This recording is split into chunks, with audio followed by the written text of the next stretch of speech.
So hello traders, start करते हैं अपनी वीडियो को। तो चलिए आज हम देखेंगे, कल हमने पढ़ा था कि एम और डब्ल्यू पैटर्न, और आज हम देखेंगे कि एम और डब्ल्यू पैटर्न पर ट्रेड कैसे लेते हैं और ट्रेड किस तरीके से करते हैं। ठीक है, यहाँ पे चार्ट पैटर्न ट्रेडिंग दिया हुआ है। एम पैटर्न, एम ट्रेड और डब्ल्यू ट्रेड कैसे करते हैं। ठीक है, तो एम ट्रेड करने के लिए, मतलब एम पैटर्न पे ट्रेड करने के लिए हमें कुछ चीज़ों का ध्यान देना है। ठीक है, यहाँ पे नोट में दिया गया, chart patterns are generally use for long term trading. ठीक है, जो चार्ट पैटर्न होते हैं वो लॉन्ग टर्म ट्रेडिंग के लिए यूज होते हैं, राइट। और नोट में दिया गया है, there are three types of chart pattern: reversal, continuation and neutral. Three types के चार्ट पैटर्न्स होते हैं: रिवर्सल, कंटिन्यूएशन और न्यूट्रल। ठीक है, इनको हम डिस्कस करेंगे आगे। अभी यहाँ पे देख लेते हैं, यहाँ पे एम पैटर्न है हमारा। ठीक है, तो ये एम पैटर्न क्या है कि मार्केट में जब भी हमारी इस तरीके से कोई डबल टॉप बनाएगी और एक नेकलाइन और लेवल का फॉर्मेशन होगा, फिर मार्केट इस नेक लाइन लेवल को ब्रेक करती है। ओके, यहाँ पे नेक लाइन लेवल को ब्रेक करती है। ठीक है, उसके बाद ये वाली एक अगली कैंडल आई, एक रेटेस्ट की कैंडल बनी। उसके बाद इस टाइप का अगर कुछ फॉर्मेशन होता है, नेक लाइन को ब्रेक करती है, तो नेक्स्ट जो कैंडल आएगी वो ट्रेड कैंडल होगी। यहाँ पे देखो आप, ट्रेड कैंडल कौन सी है। ओके, तो इस तरीके से मैंने बताया था कि चार से पाँच कैंडल होनी ही चाहिए। अगर एम पैटर्न में दो से तीन ही कैंडल है तो उसको हम कंसिडर नहीं करेंगे, एम पैटर्न कंसिडर नहीं करेंगे, और वो मार्केट में वैलिड नहीं होगा। अगर आपने पिछली हमारी वीडियो को नहीं देखा तो प्लीज़ जाके वॉच करिए, और वहाँ पे सारी चीज़ों को अच्छे तरीके से डिस्कस किया गया है। और उस वीडियो को देखकर आइए, फिर इस वीडियो को आप देख सकते हैं और आपको समझ में भी आएगा। ठीक है, अगर नहीं भी देखें तो फिर भी मैं एक बार कंटिन्यू कर देता हूँ, फिर भी एक बार मैं इसको रिपीट कर देता हूँ। ठीक है, देखो एम पैटर्न का मतलब मैंने समझाया था कि यहाँ पे कुछ इस तरीके से एम लाइक स्ट्रक्चर बनता है। ठीक है, और डब्ल्यू भी इस तरीके से बनता है। ठीक है, लेकिन एम और डब्ल्यू पैटर्न को वैलिड होने के लिए कितने कैंडल्स होने, चार से पाँच कैंडल होने ही चाहिए, तभी हमारा वो वैलिड कहलाएगा। एम वैलिड नहीं होगा। ओके, देखो एम लाइक स्ट्रक्चर तो बहुत तरीके से बनते हैं, जैसे कि यहाँ पे बन गया। ठीक है, दो तीन कैंडल का ये एम स्ट्रक्चर बन गया, लेकिन वो हमारा वैलिड नहीं होता। क्यों नहीं वैलिड होता? क्योंकि एम पैटर्न वैलिड होने के लिए चार से पाँच कैंडल का होना ज़रूरी है। चार से पाँच कैंडल इन द सेंस, यहाँ पे वन टू थ्री फोर। ठीक है, यहाँ पे मिनिमम फोर कैंडल तो होनी ही चाहिए, तो ही हमारा एम पैटर्न वैलिड होगा। ओके, यहाँ पे और यहाँ पे। ठीक है, अब देखो मार्केट क्या कर रही है, इस नेक लाइन लेवल का, ठीक है, ब्रेक ब्रेक दे रही है, यहाँ पे ब्रेक डाउन कर रही है, और मार्केट ने एक बार यहाँ पे रिटेस्ट भी किया है। फिर उसके बाद इस लेवल को अगर ये नीचे क्लोज देती है तो हमारा नेक्स्ट कैंडल होगा ट्रेड कैंडल, राइट।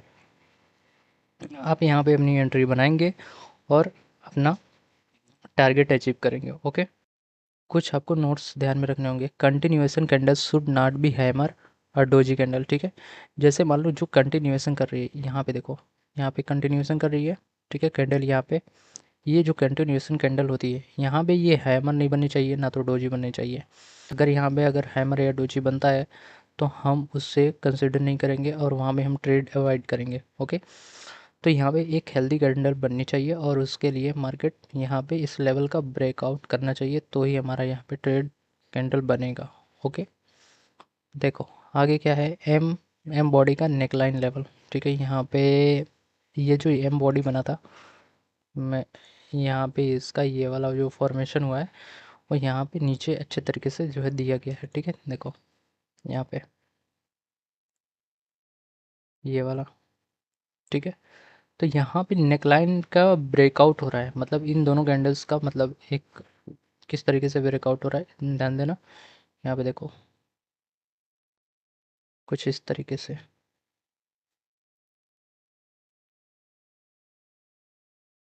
देखो इस नेकलाइन लेवल का ब्रेकआउट हो रहा है। अब इस नेकलाइन का ब्रेकआउट हो रहा है, थोड़ा सा मार्केट रीटेस्ट करेगी, फिर उसके बाद नीचे कंटिन्यू करेगी। ओके, ठीक है, और यहाँ पे थोड़ा सा रीटेस्ट करके ऊपर जाए तो हमारे हमें ट्रेड में एंट्री लेना है। ओके, और क्या नोट दिया गया है, if the market is going without retesting the neckline then the market can reverse from anywhere. अगर देखो वही चीज़ मैंने बताई कि यहाँ पे अगर वो रिटेस्ट नहीं करती है, ठीक है, मार्केट अगर सीधे जाती है तो हमें वहाँ पे थोड़ा सा ट्रेड अवॉइड करना है, या रिस्की लेवल हो सकता है। यहाँ पे हमें मार्केट क्या करनी चाहिए, नेकलाइन का रीटेस्ट एक बार करे, ठीक है। इसका हमें वेट करना है कि एक बार रीटेस्ट करे तो ही हम थोड़ा श्योर हो सकते हैं कि हाँ मार्केट अब डेफिनेटली नीचे ही जाएगी, तो वहाँ पे हमारा ट्रेड प्रॉफिटेबल होगा। Do not trade here because the market has become indecision, ठीक है। अगर इस तरीके से कुछ एम नेकलाइन फॉर्मेशन होता है, ठीक है, देखो ये वाली जो कैंडल है, ठीक है, ये देखो पूरा इसने ब्रेक किया है, पूरी बॉडी से ब्रेक किया है और ये हेल्दी है, और ये क्या करेगी, ये डेफिनेटली यहाँ पे ट्रेड हम ले सकते हैं। लेकिन अगर इस तरीके से हमारा कुछ फॉर्मेशन बना है, क्योंकि यहाँ पे देखो इसने हमारा कुछ भी ब्रेक नहीं किया हुआ है, ठीक है, यहाँ पे पूरे अच्छे तरीके से ब्रेक नहीं हुआ है ये कैंडल, तो यहाँ पे मार्केट क्या है अभी इन डिसीजन में, यहाँ पे हमें ट्रेड नहीं लेना है, ठीक है। और देखो यहाँ में नोट दिया the trading rules for all patterns are the same as for M pattern, ठीक है, ठीक है, ये सारी जगह पे ये रूल्स फॉलो होते हैं। अब ये वाला जो स्ट्रक्चर बन रहा है वो हेड एंड शोल्डर का स्ट्रक्चर बन रहा है, ठीक है। यहाँ पे ये एम पैटर्न नहीं है, ये एम पैटर्न नहीं है, यहाँ पे देखिए ये हमारा हेड एंड शोल्डर का स्ट्रक्चर कुछ लाइक बन रहा है, तो यहाँ पे हम ये थोड़ा सा ध्यान रखना है, ठीक है। यहाँ पे नेकलाइन गई है और यहाँ पे रिटेस्ट हुआ, फिर मार्केट नीचे गई। इस स्ट्रक्चर में क्या हो रहा है कि यहाँ पे ट्रेड कैंडल हमारा काम बन सकता है एम नेकलाइन लेवल, ठीक है। ये जो हमारा नेकलाइन है वो ऊपर इसने गया और यहाँ पे इसके ऊपर क्लोजिंग नहीं दिया, ठीक है। इस कैंडल के यहाँ पे देखो कोई ऊपर ओपनिंग नहीं है, ओके, यहाँ पे कोई ओपनिंग नहीं है, तो यहाँ पे हमारी ट्रेड कैंडल होगी, यहाँ पे हम ट्रेड ले सकते हैं। और देखो ये वाला जो पैटर्न है इस तरीके से, ठीक है, this pattern is neutral because the seller have kept their position in the up trend, ठीक है। ये हमारा क्या है, ये न्यूट्रल पैटर्न है, ठीक है। यहाँ पे अपनी सेलर्स ने अपना पोजीशन कहाँ पे शिफ्ट किया, अप ट्रेंड की तरफ शिफ्ट किया है, ठीक है, अप ट्रेंड में जा सकती है, ओके, कुछ इस तरीके से।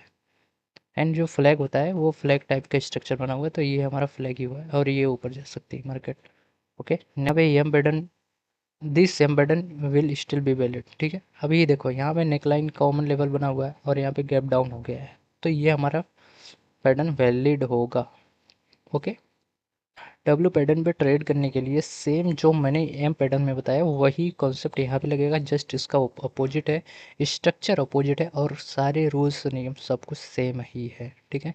यहाँ पे भी देखो, यहाँ पे डब्ल्यू पैटर्न का फॉर्मेशन हो रहा है और 3 से 4 कैंडल होनी चाहिए, वो आपको ध्यान रखना है। और यहाँ पे देखो स्नेक लाइन का ब्रेक हो रहा है, ठीक है, स्नेक लाइन का ब्रेकआउट होना चाहिए और यहाँ पे इस लाइन का ब्रेकआउट होना ही चाहिए। यहाँ पे कुछ इस तरीके का फॉर्मेशन हो रहा है और ये हमारा नेक लाइन लेवल है, नेक लाइन लेवल इस तरीके से है और यहाँ पे हमारा क्या हो रहा है, इस नेक लाइन का ब्रेकआउट हो रहा है और कुछ इस तरीके से ब्रेकआउट हो रहा है, तो ये हमारा ब्रेकआउट हुआ। और नेक्स्ट हमारा ये ट्रेड कैंडल, मैंने वही बताया एम पैटर्न की तरीके से हेल्दी कैंडल होना चाहिए और ना कि हैमर और डोजी होने चाहिए, ठीक है। आपको समझ में आएगा, अगर आपको समझ में नहीं आ रहा तो प्लीज़ कमेंट करिए और हमें बताइए, ठीक है। मिलते हैं नेक्स्ट वीडियो में, तो के लिए साइनिंग ऑफ एनजी ट्रेड।